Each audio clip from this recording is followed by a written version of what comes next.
पूजा अर्चना करती है। और है ही कौन जो हम जैसियों को स्वीकारेगा?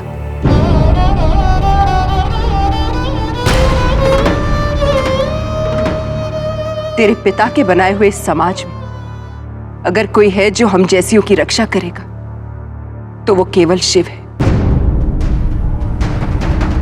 ये बात मैंने आज तक तुझसे छुपाए रखी। परंतु यदि आप शिव की भक्ति करती हैं, तो मेरा विरोध क्यों? क्योंकि ये प्रजापति का घर है और मान्यताओं की नियमावली यहीं से बनती है।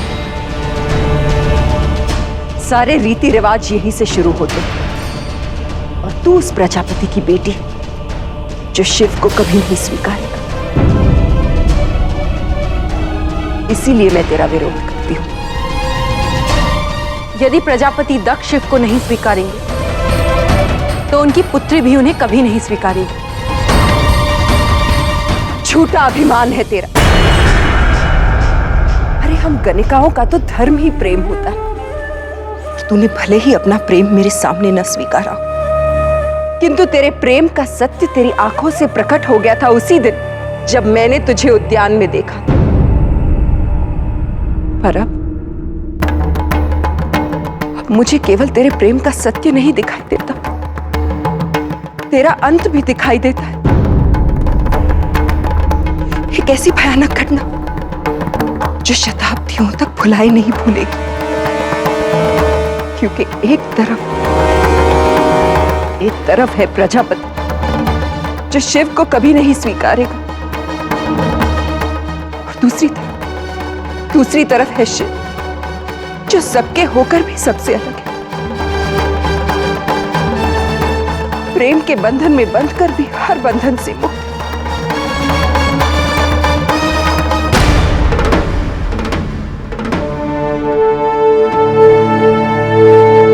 चली जा यहां से सती, चली जा तू यहां से। मैं तेरी कोई सहायता नहीं कर सकती। चली जा यहां से, चली जा, चली जा।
प्रणाम देवर्षि, प्रणाम। हाँ हाँ, क्या बात है? बात क्या है? नहीं, कोई बात नहीं है। कोई बताएगा मुझे यहाँ कैलाश पर यह दशा क्यों है? नंदी कहाँ है? नंदी गया, नंदी गया। गया कहाँ? आप नहीं जानते देवर्षि? भाग के आया था वो अपने बूढ़े पिताजी को छोड़कर। काम चोर कहीं का, सेवा नहीं करना चाहता ना उनकी, इसलिए।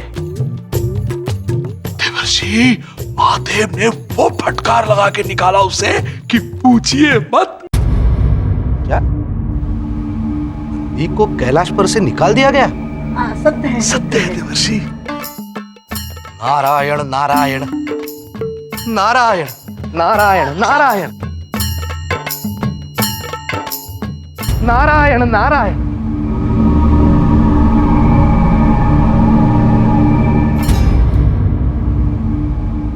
प्रणाम प्रभु।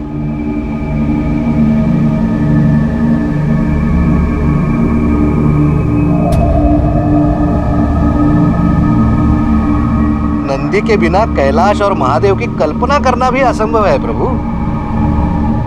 क्या सुन रहा हूं मैं? देवर्षि, नंदी के लिए अपनी पिता शिलाद की सेवा ही सबसे बड़ा दायित्व है। किंतु आपकी सेवा के सिवा नंदी कुछ समझता है क्या? आपको क्या लगता है प्रभु, आपसे दूर होकर नंदी सुखी होगा, प्रसन्न होगा? कदापि नहीं, कदापि नहीं प्रभु। महादेव, महादेव, महादेव, महादेव।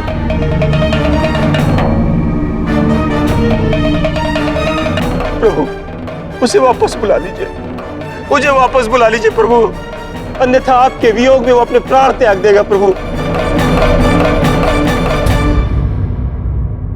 जब से यहां से गया है अन्न का एक भी दाना ग्रहण नहीं किया है और ना ही एक बूंद जल प्रभु।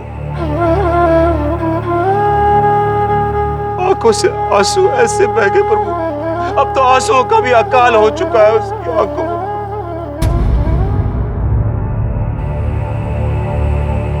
एक कोने में बैठकर आकाश की ओर देखता रहता है प्रभु, जैसे लगता है किसी की प्रतीक्षा कर रहा हो। प्रभु, सैकड़ों बार मैंने उससे कहा कि वापस चल, वापस चल, परंतु अपने स्थान से हिलने को तैयार नहीं है।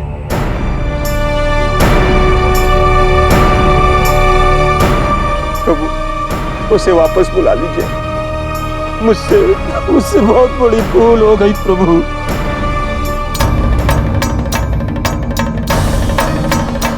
उसे वापस ले आइए प्रभु, उसे वापस ले आइए।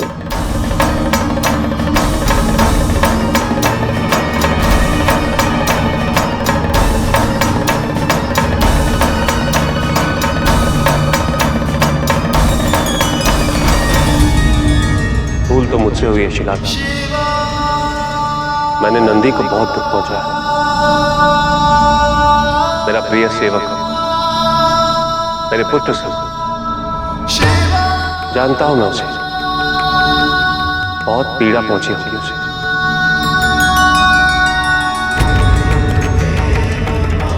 मैं स्वयं उसे वापस लाने जाऊंगा।